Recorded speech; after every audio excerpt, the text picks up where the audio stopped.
Ya, Assalamualaikum warahmatullahi wabarakatuh. Selamat bertemu kembali di pelajaran bahasa Inggris, khususnya bahasa dan sastra Inggris kelas 11 KD 3.2.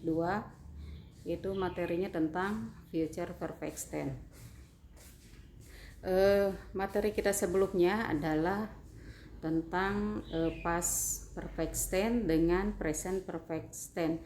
Nanti kita akan membandingkan apa perbedaan antara past, present, dan future perfect tense. Ya, kita mulai dulu dengan future perfect tense. Oke, future perfect tense. Apa itu future perfect tense? Bagaimana penggunaannya? Bagaimana rumusnya atau susunannya? Akan kita bahas sekarang. Oke, kita awali dengan function. Function. Apa function di sini maksudnya? Maksudnya penggunaan. Penggunaan future perfect tense itu untuk apa?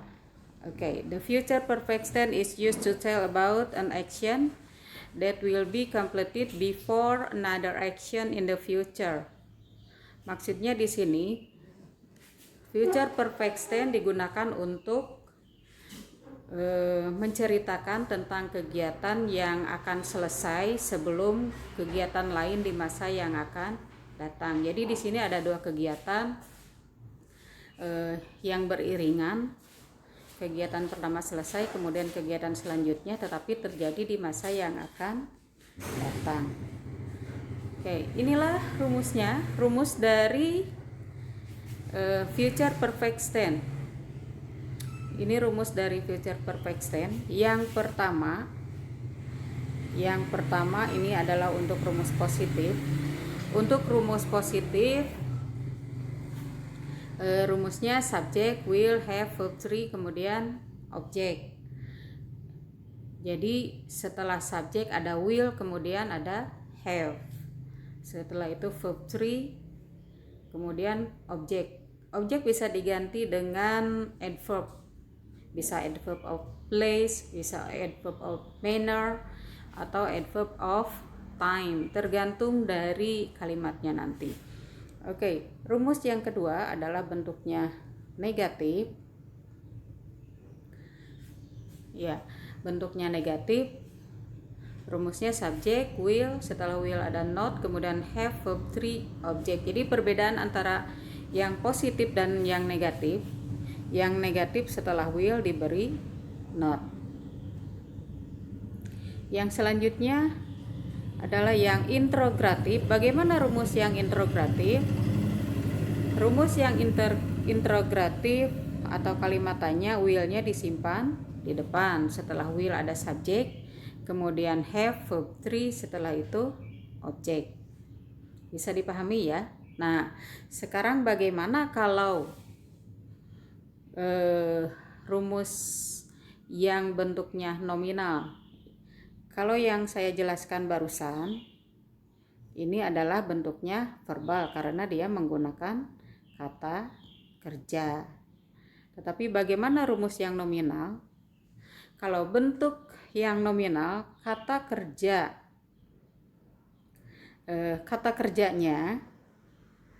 yang kata kerja bentuk ketiga ini diganti dengan to be bentuk ketiga, yaitu been. Ya, jadi rumusnya untuk bentuk nominal, rumusnya subject, will, have, kemudian been. Setelah been bisa object atau adverb. Jadi itu perbedaannya. Perbedaan antara yang verbal dengan yang nominal. Kalau yang verbal pakai verb 3, kata kerja bentuk ketiga. Kalau yang nominal, verb 3-nya diganti dengan been. Oke, kita lanjut.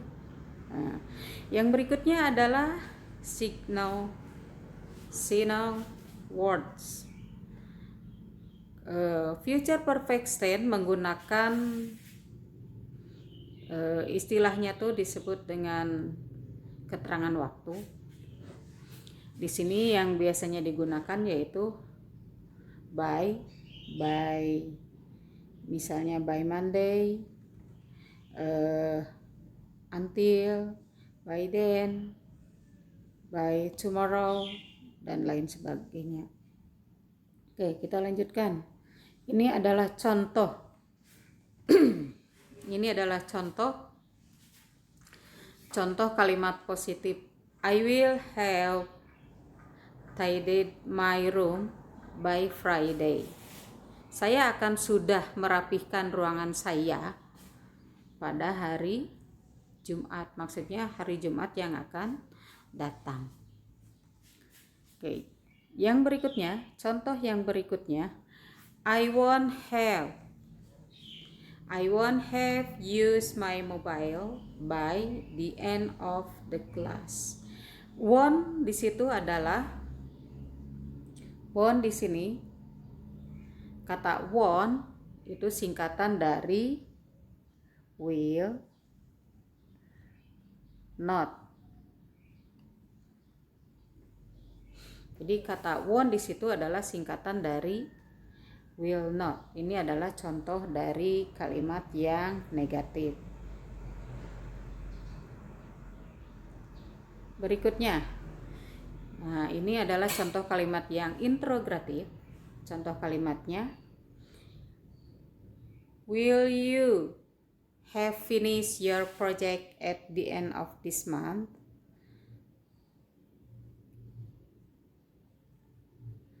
Okay, will you have finished your project at the end of this month? Ini contohnya. Apakah kamu akan menyelesaikan proyekmu pada akhir bulan ini?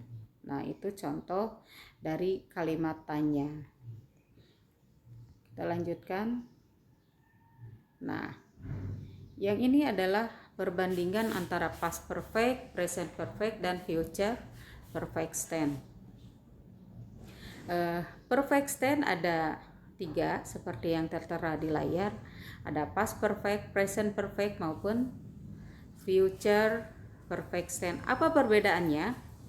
Kalau present perfect tense terjadi pada saat sekarang, jadi kegiatannya selesai sekarang, kegiatannya sudah dilakukan sekarang. Tetapi kalau past perfect, kegiatannya sudah dilakukan pada masa lampau. Jadi untuk past perfect, maksud kalimatnya itu kegiatannya sudah dilakukan pada masa lampau. Tetapi kalau future perfect tense, kegiatannya akan sudah dilakukan pada masa yang akan datang. Untuk rumusnya atau strukturnya,